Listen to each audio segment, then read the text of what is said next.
Hey guys, welcome to my channel. I hope that you're having a really nice day so far. So I wanted to do an ASMR video talking about some of the different albums that I like, because there are a few albums I really love. I thought it'd be cool like to make a video talking about them, tapping on them, and I know a bunch of little facts about them, I thought would be cool to share. So we'll get started on the first one.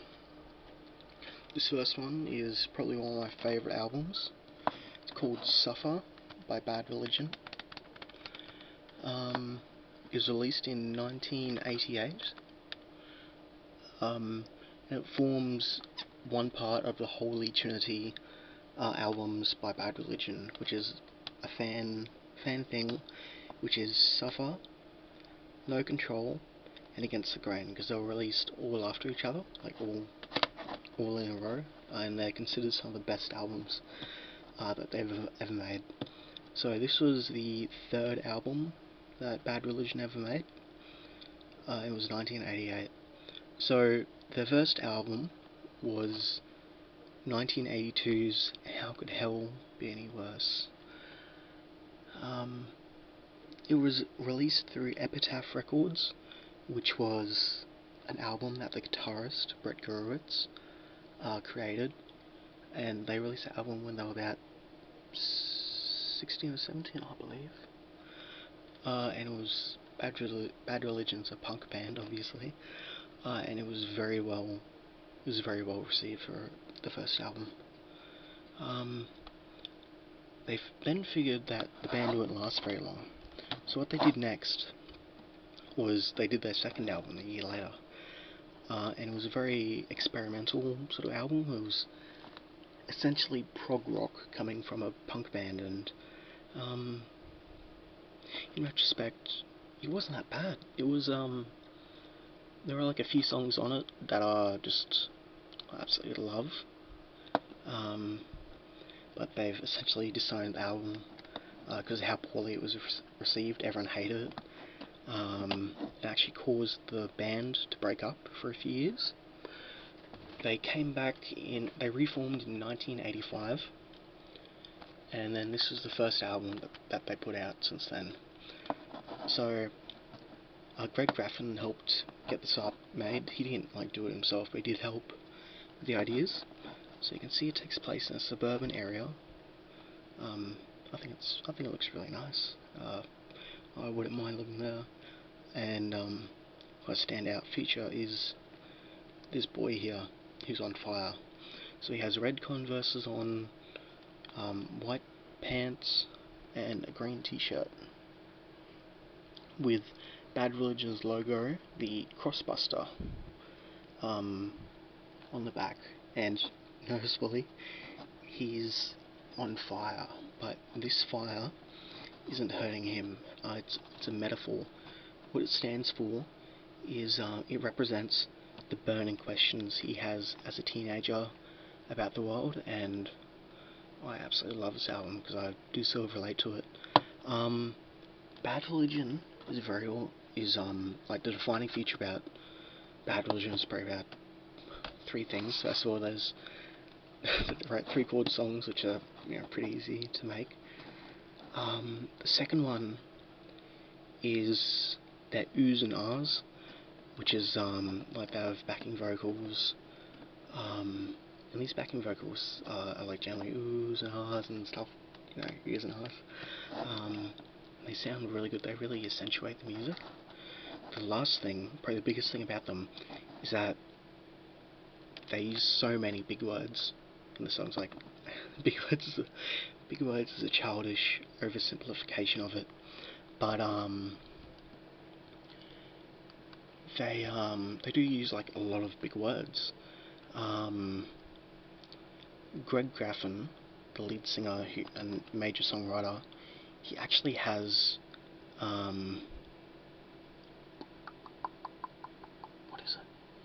has some sort of degree. He's a history professor, and he actually teaches at UCLA. The man's a genius. He's incredibly smart. So track listing is 15 songs, I believe.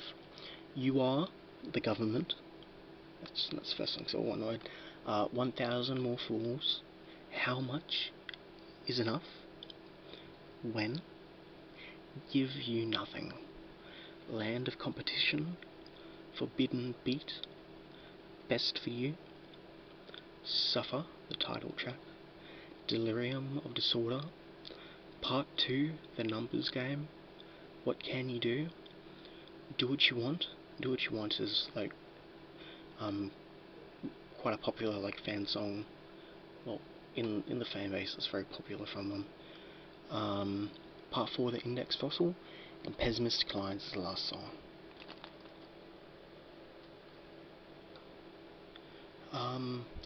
The songs Part 2 and Part 4 are actually a reference to their first album, where they had a song called Part 3. Together it tells a story of mankind killing itself. Part 2 is a numbers game where it's about America being imperialist, launching wars on different places, and like how the public just goes along with it. Part 3 is about these wars escalating into global conflict, like a third world war, and killing lots of people. And Part 4 is about the aftermath of it. This third world war that they sing about, it ends up actually killing off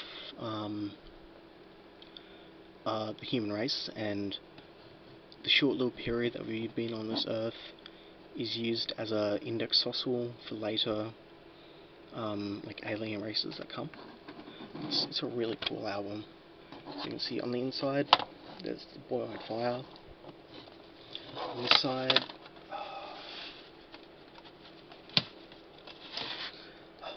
is the little CD thing, can't remember the word.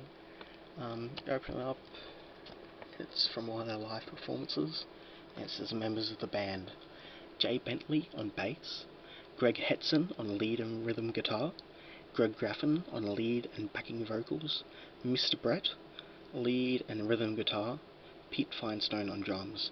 The Oohs and Ahs are Jay, Brett, and Greg G.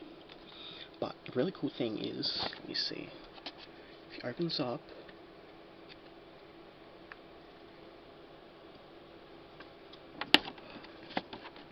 here we go. It has this big fold out here, and it has all the lyrics. You might just look at it and I think, okay, it's just lyrics, whatever. But what's really cool is it has every single lyric, but this is actually written on one of the band members' childhood, the bedroom, written on the wall of their bedroom childhood home. So you see like a little vent up there.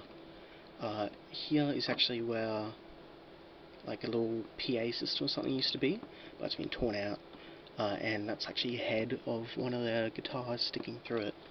You can see down here is a jacket. You can see over here is a guitar. Yeah, I just think it's a really good album. It's one of their seminal works. It's generally considered to be one of the best punk albums ever created, and I frankly have to agree with it. So that's Suffer.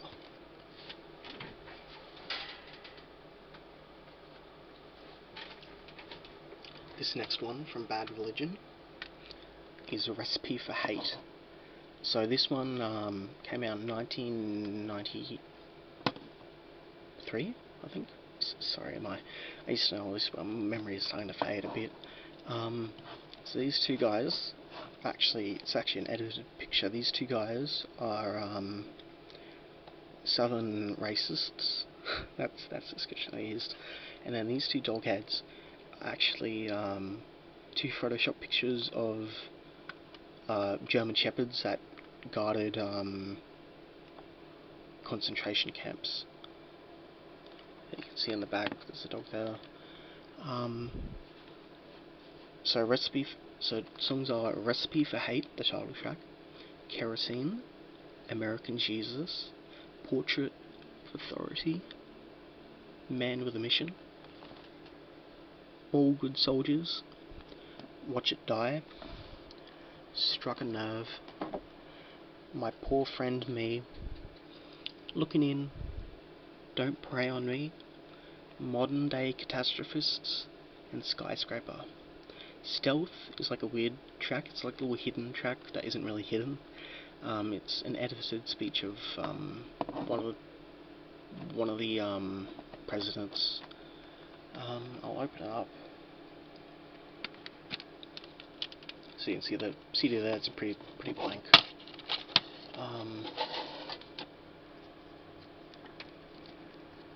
It's a picture of the band, and then you can pull this out. It has all the lyrics, which is, I think it's really cool. I'll put this back.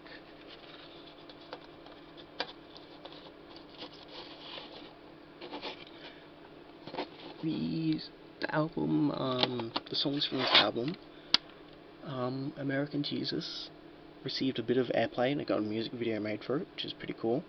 A funny little fact is that Portrait of Authority, the fourth song though, is actually used in an episode of Hilary Duff,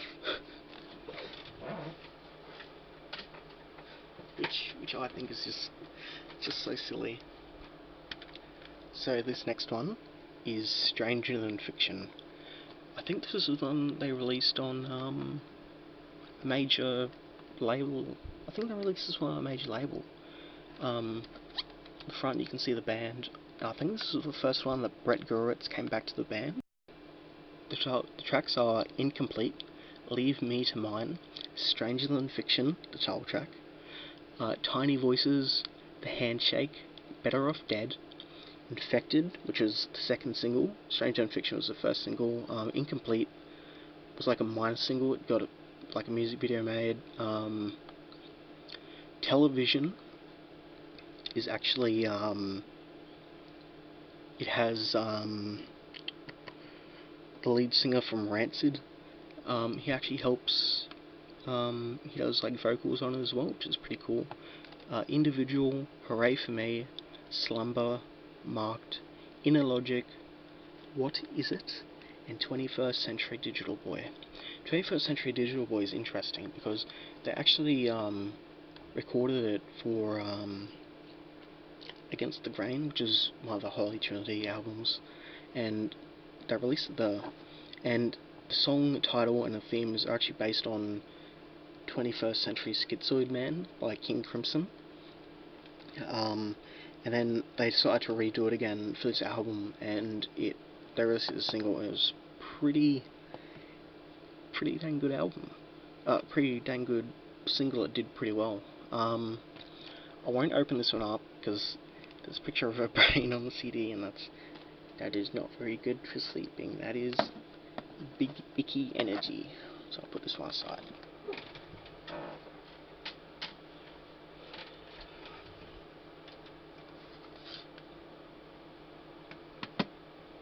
There's one that I want to skip to.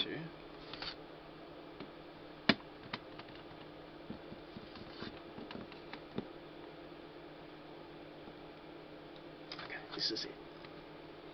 Right. So this one is by a different band. It's quite a famous one. It's called it's NoFX, and it is the greatest songs ever written. And then in tiny text it says by us. It's basically it's not really the singles because NoFX has an extremely independent stance. They hate MTV, they hate radio play, everything. So essentially, what this is it's just the songs that they think are their best, and they've released it. It was released through Epitaph, the same one as the Bad Religion. Fat Mike, who is the bassist, there he is. He's a massive fan of Bad Religion, as am I. He even wrote a song called "I'm a huge fan of Bad Religion." and he absolutely loves them. And on one of his early albums, on an early NoFX album, the second one, S&M Airlines, they actually had Greg Graffin of Bad Religion come on and sing a duet with Fat Mike, which I think is silly. They did a cover of Go Your Own Way by Fleetwood Mac. Greg Graffin, being Greg Graffin, he took it very seriously. He sung all his bits like pretty well. He was serious about it. Fat Mike, he sounds like he got wasted before he came into the studio, couldn't remember any of the lines and just sang along to the tune. And Fat Mike, he's not that fat, but the way he earned his name was that he was skinny in the first few albums. He was skinny. Then he went to college where they were giving out, he went to college like a year or a semester or something, where they were giving out like free food, whatever. And he like ate a bunch of it because it was free. And he put on a bit of weight, nothing really major, but it was just a bit of weight. It was noticeable. So when he came back, and he was out doing gigs and stuff, people would come up to him and say, "Hey, you got fat, Mike." And then, yeah. Eventually he picked up the name Fat Mike, even though I'd say he's more chubby than fat. So track listing: Dinosaurs Will Die, Linoleum, Bob, The Separation of Church and Skate, Murder the Government. Murder the Government on here is actually a different version to the original album it came from. So Long and Thanks for All the Shoes. I think it's still quite a good version. Bleeding Heart Disease, Bottles to the Ground, 180 Degrees, Party. I don't think I should say that.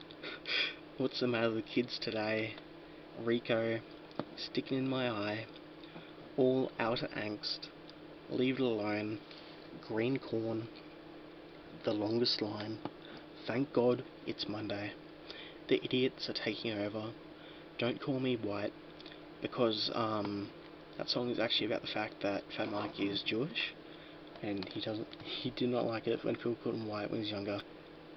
Day to Days, Sold Out, Filthy Phil Philanthropist, Shut Up Already, It's My Job to Keep Punk Rock Elite, Franco Un-American, Kill All the White Man, and Wore Out the Soles of My Party Boots. The song Green Corn is actually a song about a movie, but I can't really remember which movie it is, but it's like a classic rom-com.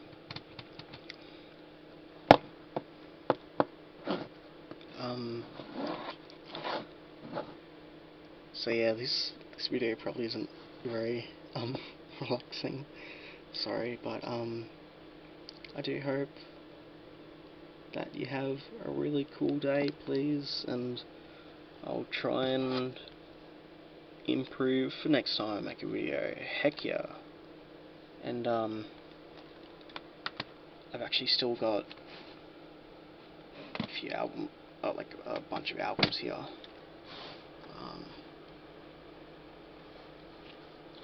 Bunch of my favorites. I can always do for another video. But anyways, bye, sleep well, bye.